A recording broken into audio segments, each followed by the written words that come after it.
L'exposition Les Trois univers d'abstraction est présentée au Centre d'art d'Argenteuil jusqu'au 3 mai prochain.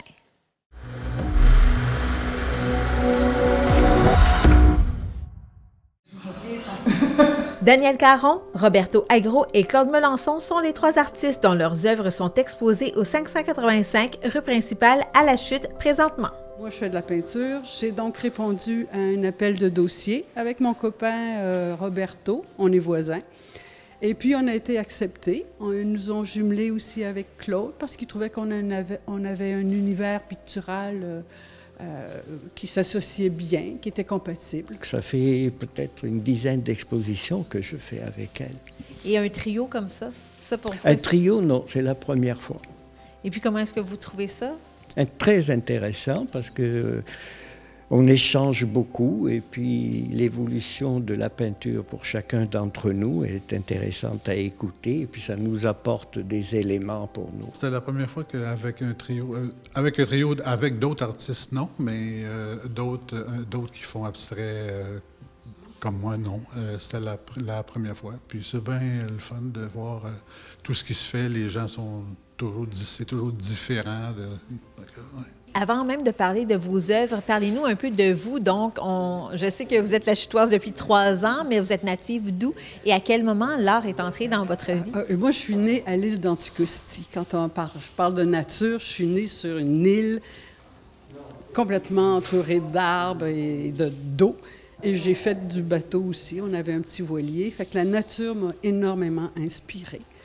J'ai une formation académique, mais j'avais peut-être pas l'énergie ou peut-être pas la confiance en moi pour pousser ça plus loin. J'ai dévié, eu des enfants, tout ça.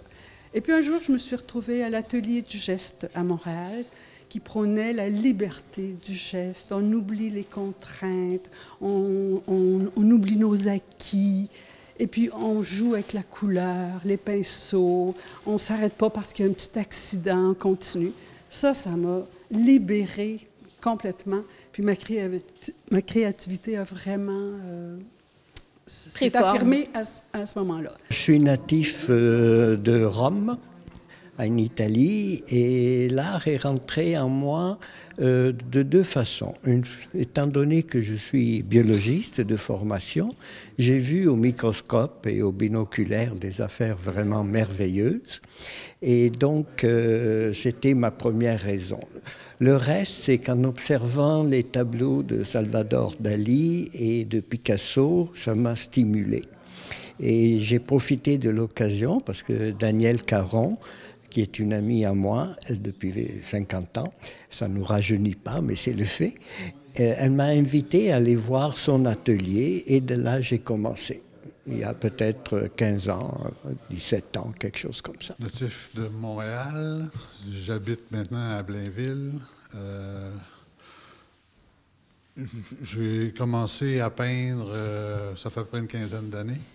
C'est une dame que j'ai rencontrée qui demeure à Saint-Hilaire. Tu sais, il y a des fois la route des arts et je suis rentré dans son atelier puis j'ai vu ce qu'elle faisait. Fait que ça m'a donné le goût de commencer. Je savais que je voulais faire quelque chose, mais je savais pas quoi. Fait que avec elle, on a commencé à faire des ateliers, jouer avec toutes sortes de produits. Là. Puis, ouais, voilà. Il y a beaucoup de choses qui sont sorties cette année grâce aux cours que je suis.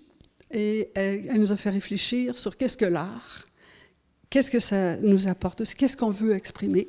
Alors, il y a des parties où je deviens un petit peu plus politique, ce que je ne pensais pas faire parce qu'on cherche souvent l'esthétique. Tandis que là, j'ai conscience que les peintures, c'est le reflet d'une époque. On est dans une période tourmentée, alors j'ai des choses qui sont plus tourmentées. Puis je me demandais pourquoi c'était comme ça. Je ne l'ai pas vraiment réfléchi, mais c'est après coup. Oui, c'est perturbant ce qu'on vit, donc je l'ai exprimé par des mouvements qui sont différents. Mon style, à moi, c'est plutôt un phénomène de défoulement. Donc, comme vous voyez, mes œuvres, c'est des éclaboussures, c'est des grands traits, parce qu'on se défoule. Et je pense que c'est l'élément essentiel qui nous a apporté à la peinture, pour moi. Oui. Et qu'est-ce qui fait en sorte que vous vous défoulez ces temps-ci? Ces temps-ci, il y a beaucoup de choses. Mais Par exemple, si vous regardez le tableau qui est l'homme ukrainien, je suis contre la guerre, ça me fait du mal. Et donc, c'est le défoulement qui est présenté sur mon tableau, où on voit les couleurs du drapeau et en même temps un personnage qu'on ne sait pas trop qu'est-ce qu'il fait, où il s'en va, etc. Je l'interprète comme ça. Absolument. Moi, quand je commence à peindre, c'est toujours... j'utilise toujours une couleur que je ne suis pas habitué de travailler avec. Puis c'est ça qui va me guider là, toute la journée, tout le temps de la création. Là. Jouer avec les couleurs superposées, puis jouer avec la transparence. Puis... Oui, et c'est à quel moment que vous avez découvert aussi que vous aviez un talent? Parce qu'il y a des gens qui vont commencer comme ça, tout bonnement, à peindre, mais ça ne veut pas dire qu'ils sont talentueux. Tandis que vous, à quel moment vous vous êtes dit « Ah, bien finalement, ce que je fais, c'est bien? » Bien, l'atelier que je parlais avec la dame de Saint-Hilaire, je l'ai fait 3 ans de temps avec elle, avant de commencer à exposer. Fait que, ben c'est ça. Un coup, j'ai commencé à exposer, je voyais bien que les gens aimaient ce que j'avais, puis moi aussi, j'aimais ce que je faisais. En conclusion, j'aimerais savoir aussi comment est-ce qu'on peut obtenir plus d'informations sur ce que vous faites, vous, particulièrement? Je ne suis pas techno. C'est ma grande faiblesse.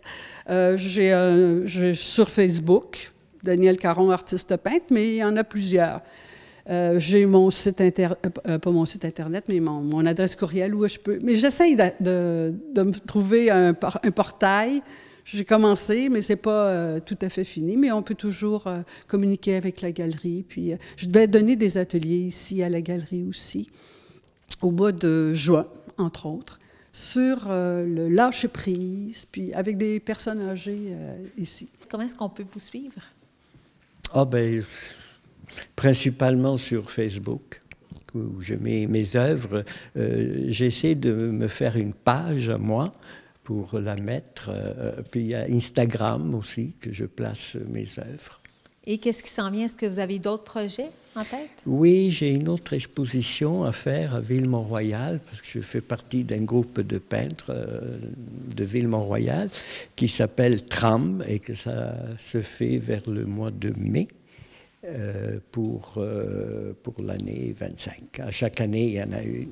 Comment est-ce qu'on peut faire pour obtenir plus d'informations sur ce que vous faites pour vous suivre? Site Internet. Puis sur Internet, il y a le lien avec Facebook, avec Instagram. Puis, est-ce qu'il y a d'autres projets qui s'en viennent pour vous aussi? Là, cet été, à partir de fin mai, ça va être les symposiums qui vont commencer. Puis cet été, j'en ai 6. Je suis inscrit pour 6 symposiums, donc je vais me promener un peu.